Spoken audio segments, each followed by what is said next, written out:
Pada kesempatan kali ini, kami akan menceritakan salah satu tokoh Indonesia inspiratif yang menurut kelompok kami mencerminkan nilai berakhlak.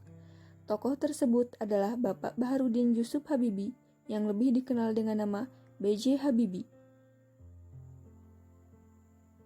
Beliau lahir di Parepare, Sulawesi Selatan pada tanggal 25 Juni 1936 dari pasangan Alwi Abdul Jalil Habibie dan Tuti Marini Puspowardojo.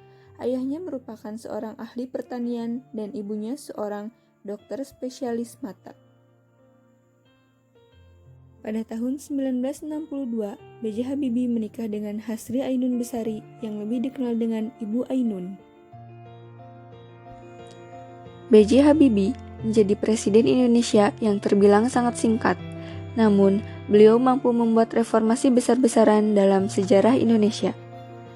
Ada beberapa kebijakan politik pada masa pemerintahan Habibie, seperti pers yang bebas bersuara dan tidak dikekang, pemilu yang dilaksanakan secara bebas dan demokratif.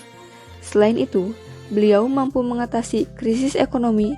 Berdasarkan hal tersebut, kami berpendapat bahwa B.J. Habibie dapat menerapkan nilai berorientasi pada pelayanan, di mana kebijakan yang beliau buat sesuai dengan kebutuhan masyarakat. Selain itu, beliau bergerak dengan cekatan dan solutif. Dan yang kedua adalah nilai akuntabel. B.J. Habibie adalah seorang intelektual sekaligus inspirator. Beliau dikenal dengan karakternya yang pekerja keras, disiplin, berkomitmen tinggi, bertanggung jawab, serta menjunjung tinggi kejujuran. Bukti pertanggungjawaban beliau terhadap bangsa Indonesia adalah dengan menjadi presiden ketiga pada masa reformasi yang sangat berisiko. Namun, beliau sangat berani dan bersedia berkorban untuk bangsa. B.J. Habibie dijuluki sebagai Bapak Teknologi Indonesia berkat kekompatannya dalam pesawat terbang. B.J. Habibie salah satu dari angkatan pertama dari generasi dirgantara yang dikirimkan Presiden Soekarno ke berbagai negara untuk belajar membuat pesawat. B.J. Habibie juga dijuluki Mr. Crack karena memiliki teori crack yang mampu menghitung keretakan sampai ke atom-atom pesawat terbang. Walaupun B.J. Habibie tidak sampai 2 tahun menjabat sebagai presiden ketiga di Indonesia, B.J. Habibie turut berjasa besar menciptakan keharmonisan di Indonesia. Beliau pernah menghapus diskriminasi masyarakat minoritas di negeri ini.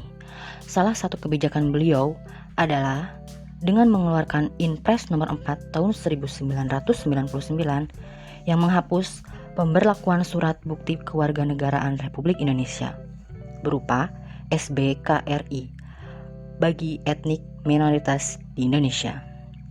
Dari tindakan Habibie tersebut, kami berpendapat bahwa beliau menerapkan nilai harmonis. Loyalitas B.J. Habibie ditunjukkan dengan kesetiaannya pada tanah air. Hal ini ditunjukkan dengan ditolaknya tawaran negara Jerman yang menawarinya dengan status warga negara kehormatan. Dikutip dalam buku Habibie Ainun, beliau pernah berkata, "Sekalipun menjadi warga negara Jerman, kalau suatu saat tanah airku memanggil, maka paspor Jerman akan saya robek dan akan pulang ke Indonesia." Pada tahun 1973, Habibie pulang ke tanah air atas permintaan Presiden Soeharto. Beliau pun langsung diangkat menjadi penasihat pemerintah di bidang teknologi pesawat terbang dan teknologi tinggi hingga 1978. Adaptif. B.J. Habibie adalah sosok yang berperan penting dalam kemajuan industri pesawat terbang Indonesia. Beliau memiliki inovasi yang sangat luar biasa, yaitu memproduksi pesawat N250 Gatot Kaca. Beliau pernah menyampaikan bahwa hanya anak bangsa Indonesia yang dapat diandalkan untuk membangun Indonesia, tidak mungkin kita mengharapkan dari bangsa lain. Kolaboratif. B.J. Habibie dilantik menjadi Presiden RI ketiga pada tanggal 21 Mei 1998. Kondisi ekonomi Indonesia masih sangat kacau akibat dari krisis moneter. Namun, B.J. Habibie berhasil membawa Indonesia dari krisis moneter. Salah satu cara yaitu bekerja sama dengan IMF. Demikianlah aktualisasi dari nilai-nilai berakhlak yang terdapat dalam sosok B.J. Habibie. Semoga dapat kita implementasikan sehari-hari. Terima kasih telah menyaksikan.